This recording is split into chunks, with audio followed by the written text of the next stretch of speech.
सन 1857 में राजस्थान के सभी राज्यों में अंग्रेजों का प्रभुत्व था।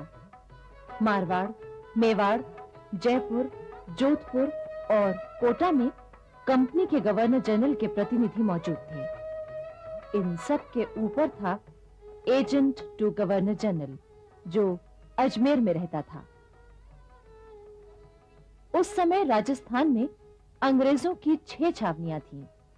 ये छावनियां नसीराबाद, नीमच, देवली, ब्यावर, एरनपुरा और खैरवाड़ा में स्थित थीं। इन छावनियों में 5000 भारतीय सैनिक थे। देश के अन्य भागों की तरह राजस्थान में भी शहरों और छावनियों में साधु और फकीरों के वेश में क्रांति के प्रचारक आए। उन्होंने सैनिकों में चर्बी वाले कारतूसों के खिलाफ प्रचार किया और विद्रोह की भावना जगाई। चर्बी वाले कारतूसों की बात सैनिकों में बिजली की तरह फैल गई। अंग्रेज अफसरों ने झटपट देसी सिपाहियों से कारतूस वापस ले लिए। सिपाहियों का शक और भी पक्का हो गया। तभी एक और अफवाह जंगल की आग की तरह फैली कि सिपाहियों को खाने के लिए जो आटा दिया जाता है उसमें हड्डियों का चूरा मिलाया जाता है। इन बातों को लेकर भारतीय सिपाहियों में विद्रोह की आग सुलगने लगी। वो आपस में गुप्त मंत्रणाएं करने लगे। नसीराबाद में मेरठ की बगावत की खबर मिलते ही अंग्रेज अफसरों ने छावनियों के चारों ओर गोले भरवाकर तोपें रखवा दी। अब तो भारतीय सिपाही और भी परेशान हो गए। कई जगह सिपाहियों ने अपने अंग्रेज अफसरों से उनके बदलते व्यवहार का कारण पूछा। साहब, क्या ये सब तैयारियां हमें दबाने के लिए की जा रही हैं? वो तुम लोग तो अच्छा आदमी है, ये सब तुम्हारी भलाई के लिए है। तो ये बात सच है। आखिर 28 मई 1857 को दोपहर 3 बजे 15वीं इन्फेंट्री के सिपाहियों ने क्रांति का बिगुल फूंक दिया। वो अपने अपने हथियार लेकर बैरकों से बाहर निकल आए। तोपों पर तैनात भारतीय सिपाहियों ने जरा सी भी देर नहीं की। उन्होंने छावनी पर अंग्रेजों के हमले को विफल करने के लिए तोपों के मुंह मोड़ दिए। क्रांतिकारी सिपाहियों का उद्देश्य था हथियार और खजाना अपने कब्जे में लेकर दिल्ली की ओर बढ़ना।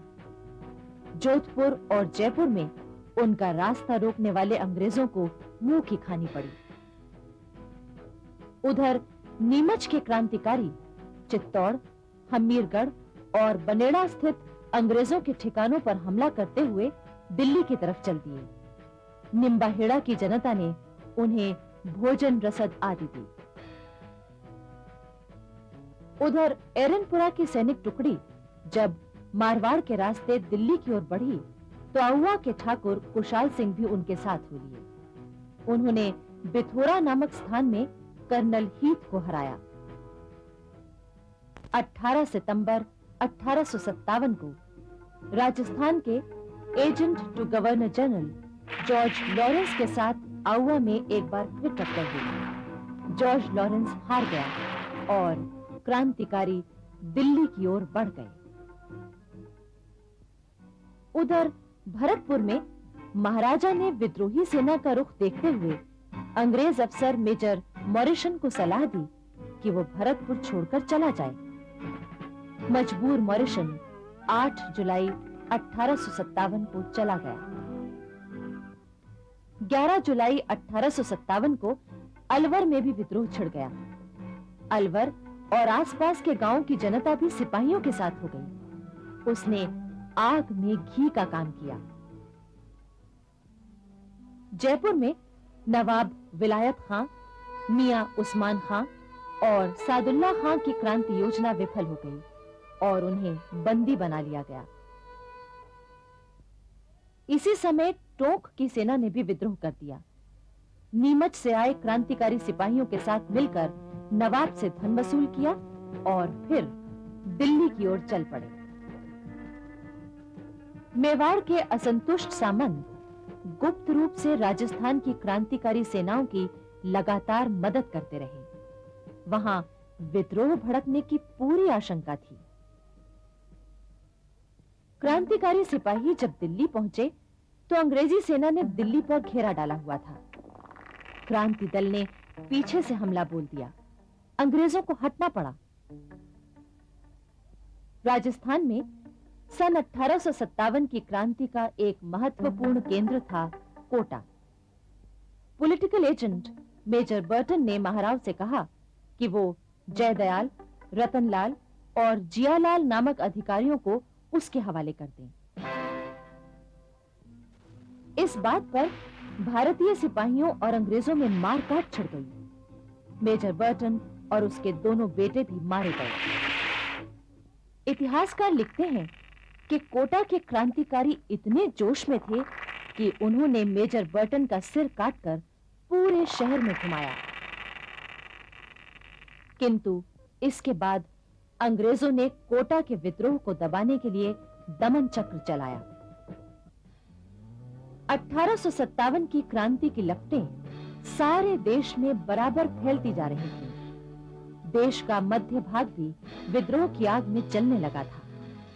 ग्वालियर, ललितपुर, छतरपुर, सागर, विजयराघवगढ़, रीवा, दमोह, जबलपुर, मंडला, रायपुर, रामगढ़ आदि जगहों पर क्रांति फैल गई। जबलपुर के पास पुरवा में राजा शंकर शाह ने अपनी कोठी से ही क्रांति संचालन की योजना बनाई थी। 52वीं रेजिमेंट के सिपाहियों का आना जाना बराबर बना हुआ था, किंतु किसी गद्दार ने यह बात अंग्रेजों तक पहुंचा दी। 14 सितंबर 1857 को कैप्टन क्लर्क ने अंग्रेज सिपाहियों के साथ राजा शंकर शाह और उनके बेटे रघुनाथ शाह को गिरफ्तार कर लिया। चटपट मुकदमा चला और दोनों बाप बेटे को अगले ही दिन तोपों से बांधकर उड़ा दिया गया। राजा शंकर शाह और उनके बेटे रघुनाथ शाह के बलिदान से सारे क्षेत्र में अंग्रेजों के प्रति घृणा फैल गई। भारतीय सिपाहियों ने उसी रात विद्रोह की घोषणा कर दी। इसी घटना से बेचैन होकर विजयराघवगढ़ के राजा सरयू प्रसाद ने भी विद्रोह की घोषणा कर दी। राजा सरयू प्रसाद की उम्र उस समय 17 साल की थी। उसके सिपाहियों ने अंग्रेजों के घोड़े छीन लिए। बाद में रीवा से अंग्रेज सेना आई। क्रांतिकारी सेना से युद्ध हुआ। पराजित होने के कारण राजा सरयू प्रसाद फकीर का वेश बनाकर वहां से निकल गए, परंतु अंग्रेजों ने उन्हें सन 1864 में गिरफ्तार कर लिया। जबलपुर में उन पर मुकदमा चला और काले पानी की सजा दी गई। किंतु राजा सरयू प्रसाद स्वाभिमानी व्यक्ति थे। उन्होंने आत्महत्या कर ली और इस तरह एक और स्वतंत्रता सेनानी शहीद हो गया। इन्हीं दिनों बघेल खंड के स्वतंत्रता वीर ठाकुर रणमत सिंह ने अजयगढ़ में अंग्रेजों का शासन खत्म किया और नौगांव छावनी पहुंचे, जहां क्रांतिकारी सेना उनसे मिल गई। ठाकुर रणमत सिंह उस समय के क्रांतिकारी नेता तात्या टोपे और कुंवर सिंह से संपर्क बनाए हुए थे। ठाकुर रणमत सिंह का युद्ध केवल अंग्रेजों के खिलाफ ही नहीं था, बल्कि उन सभी राजाओं के खिलाफ भी था जो अंग्रेजों का साथ दे रहे थे। भिलसाई नामक स्थान पर उन्होंने जनरल केसरी सिंह को पराजित किया। फिर लेफ्टिनेंट ऑसबर्न की सेना से क्योटी के किले में भयंकर भिड़ंत हुई। अनेक भारतीय वीर शहीद हुए। ऑसबर्न मारा गया। विजयी ठाकुर रणमत सिंह रीवा में आकर अपने घावों का इलाज कराने लगे। अंग्रेजों ने रीवा के महाराजा रघुराज सिंह पर दबाव डाला कि वो रणमत सिंह को गिरफ्तार कराने में मदद करें।